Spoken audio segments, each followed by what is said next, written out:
بسم اللہ الرحمن الرحیم الحمد للہ وحدہ والصلاة والسلام علی من لا نبی بعدہ۔ عبدالمتین اخندزادہ صاحب قابل رشک کام کر رہے ہیں، اور ان جیسے اگر کچھ لوگ ہمیں اور نصیب ہو جائیں تو ہم اپنی قومی وحدت، تہذیبی وحدت اور دینی وحدت کے آئیڈیل کی طرف کم از کم رغبت کے ساتھ اور سمجھ کے ساتھ متوجہ ہونے میں کامیاب ہو سکتے ہیں۔ اور ان کا جیسے اب انہوں نے جو موضوع اٹھایا ہے وہ موضوع ہی یہ بات بتاتا ہے کہ یہ اقبال کی فکر کو موجودہ اور ممکنہ طور پر آئندہ حالات سے مربوط اور ان پر مؤثر رکھنے کا شعور بھی رکھتے ہیں اور اس کے لیے کوشش بھی کر رہے ہیں۔ یہ جو خودی اور ٹیکنالوجی، یہ ایک ایسا موضوع ہے جو اقبال کے ساتھ گہری واقفیت نہ رکھنے والا ذہن سوچ نہیں سکتا۔ تو آج اس پہ میری طبیعت ذرا ابھی ایسی ہے تو میں مختصراً 2-4 باتیں عرض کروں گا۔ ایک تو یہ کہ ہم یہ بات جانتے ہیں، اقبال کی شاعری سے سرسری واقفیت رکھنے والا آدمی بھی اس چیز سے مانوس ہے کہ اقبال کے یہاں خودی، ٹیکنالوجی، علم، شعور، وجود، تہذیب، نظریہ، یہ سب ان کی فکر کی تشکیل کرنے والے بنیادی عناصر ہیں۔ تو یہ اور پھر یہ کہ اس سے یہ بھی واضح ہو سکتا ہے اگر ہم اس موضوع کو تفصیل سے دیکھنے کی کوشش کریں اور ان میں اقبال کی فکر سے رہنمائی لینے کا کوئی راستہ نکالیں، تو ایک بات بہت فخر کی ہمیں جیسے پہلے ہی قدم پر پتہ چل جاتی ہے، وہ یہ کہ کم از کم ساؤتھ ایشیا اور سینٹرل ایشیا میں اقبال وہ بڑے مسلم مفکر ہیں جس نے مغرب کو اس کے حال ہی کی روشنی میں نہیں دیکھا بلکہ اس کے مستقبل کا بھی خاکہ مرتب کر کے دکھایا اپنی شاعری میں 30 سے پہلے۔ تو ان کی نظر جدیدیت اور اس کے اصول حیات، ان کی نظر جدیدیت اور اس سے پیدا ہونے والے ذہن اور پھر اس ذہن سے نکلنے والے جو اس علوم جو ہیں ان پر پہلے سے تھی۔ مطلب اقبال کے یہاں ایسے کمنٹس بلکہ ایسے ججمنٹس آسانی کے ساتھ نکالے جا سکتے ہیں جس میں وہ جس علم پر یا جس رویے پر یا جس فکر پر تنقید کر رہے ہیں وہ فکر اس وقت تک پیدا نہیں ہوئی تھی، وہ فکر ان کے فوت ہونے کے بھی 50 سال بعد سامنے آئی۔ تو یہ ایک مطلب اللہ کی طرف سے انہیں ایک ایسا ملکہ حاصل تھا کہ جو ان کے مقصود، یعنی جو انہوں نے اپنی فکر کا، اپنی زندگی کا مقصود بنایا ہوا تھا، اس مقصود کے ساتھ سچائی کی وجہ سے انہیں نصیب ہوا تھا۔ تو اقبال کا مقصود یہ تھا کہ آدمیت میں پختگی اور بندگی میں صداقت، یہ اگر نصیب ہو جائے تو پھر ہر فرد کو بھی اپنی خودی کی جو مابعد طبیعی حیثیتیں ہیں ان کا ادراک ہو جائے گا، بلکہ اس کی بدولت پوری اجتماعی خودی کو یعنی الانسان کے سیلف ہوڈ کو ایک شناخت مل جائے گی، اور اس سیلف ہوڈ سے اپنے آپ کو متصف کرنے کے مختلف ذرائع حاصل ہوتے رہیں گے۔ تو یہ اقبال کا بہت بنیادی موضوع ہے۔ اسی موضوع کی طرف انہوں نے جو ایک فکری اور پیشن کے ساتھ جد و جہد کی ہے وہ یہ ہے کہ انسان ایک آفاقی وجود ہے، آفاق انفس سے خالی ہے، لیکن انسان انفس آفاق سے بڑا رکھتا ہے۔ دوسرا یہ کہ الانسان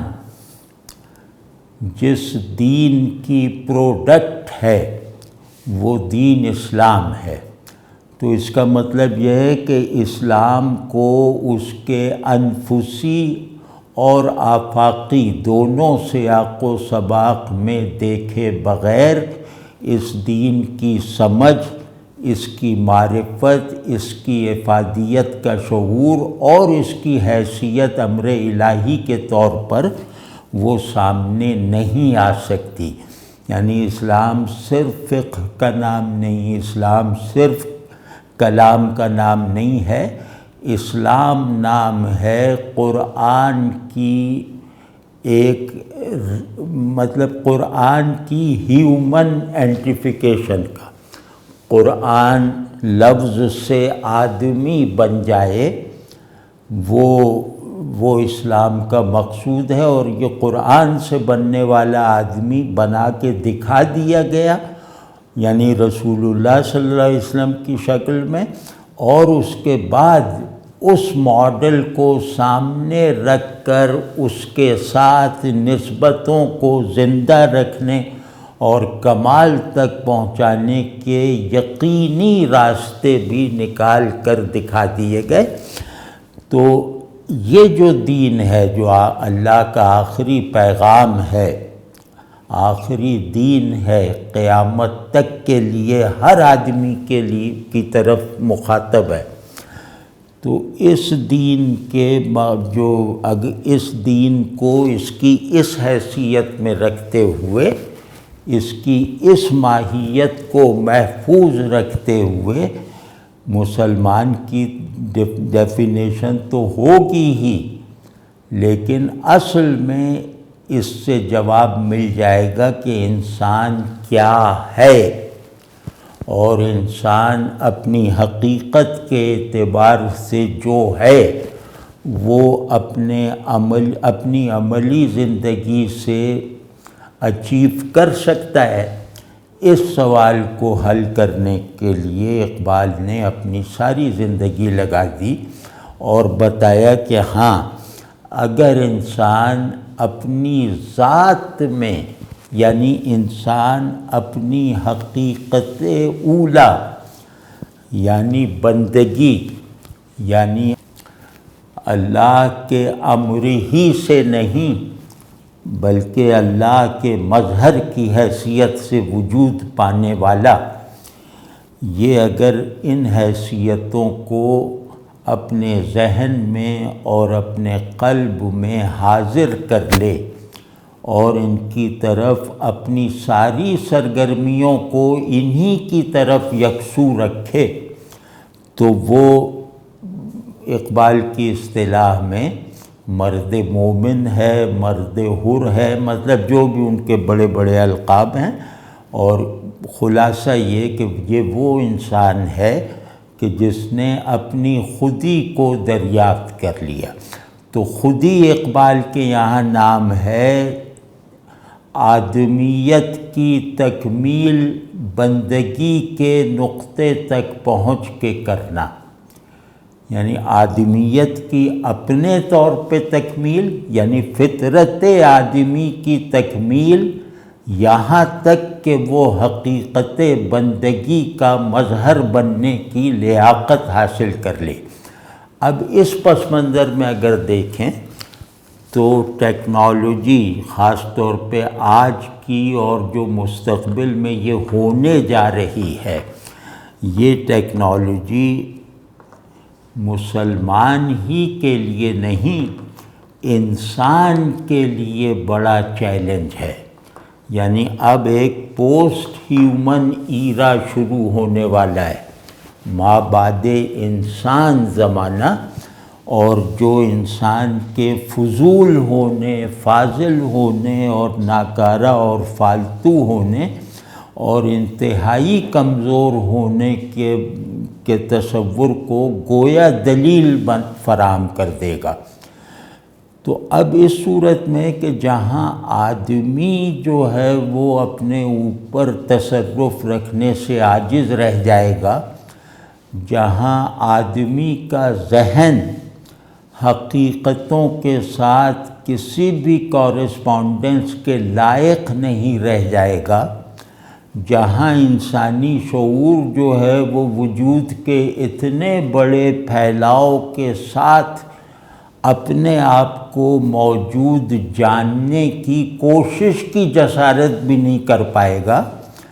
تو وہاں ظاہر ہے کہ وہ دور وہ ہوگا کہ جس میں نفی خودی لازمی ہے۔ اب ٹیکنالوجی کے لیے نفی خودی، چاہے وہ انفرادی ہو یا اجتماعی، وہ لازم ہے۔ اور مطلب جو بھی آدمی اپنی مرکزیت پر، اپنی آزادی پر، اپنے خود اختیاری پر جو بھی اصرار کرے گا، وہ گویا ماحول میں ایک ناپسندیدہ پولیوشن کے سوا کوئی اور جگہ نہیں پا سکے گا۔ تو اس ساری صورتحال میں ہمیں خود کو، یعنی اپنی آدمیت کو، اپنے دین کو، اپنے اللہ کی طرف سے دی گئی اپنی حقیقت کے ساتھ متصل رہنے کی قوت اور خواہش کو برقرار رکھنا ہے۔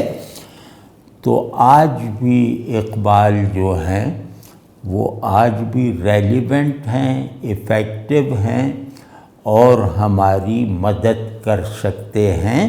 وہ اس طرح کہ خود ہی ان کے یہاں جو شعور اور وجود کا مشترکہ جوہر، مشترکہ منزل اور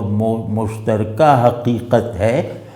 وہ اپنی شاعری سے، ان کی شاعری کی آواز سے وہ حقیقت چاہے جتنی بھی غشی اور بے ہوشی میں ہو، وہ آنکھ کھول دیتی ہے۔ اقبال کو اللہ نے ایسی ہی آواز دی تھی، مطلب اقبال کی آواز پیغام بیداری ہے سوئی ہوئی خودی کے لیے۔ تو اگر اقبال سے ہم کوئی بامعنی تعلق پیدا کرنے میں سنجیدہ ہو جائیں تو موجودہ اور آئندہ ٹیکنالوجی سے پیدا ہونے والے یقینی چیلنجز کو چاہے ہم اس میں فاتح نہ ہو سکیں لیکن اپنی حفاظت ضرور کر لیں گے۔ تو اس انتہائی بڑی سہولت سے فائدہ نہ اٹھانا، یہ گویا انسان نہ بننے پر راضی ہو جانے کے مترادف ہوگا اس قوم کے لیے جو جس کو اقبال نے مخاطب کیا اس کی اپنی زبان میں۔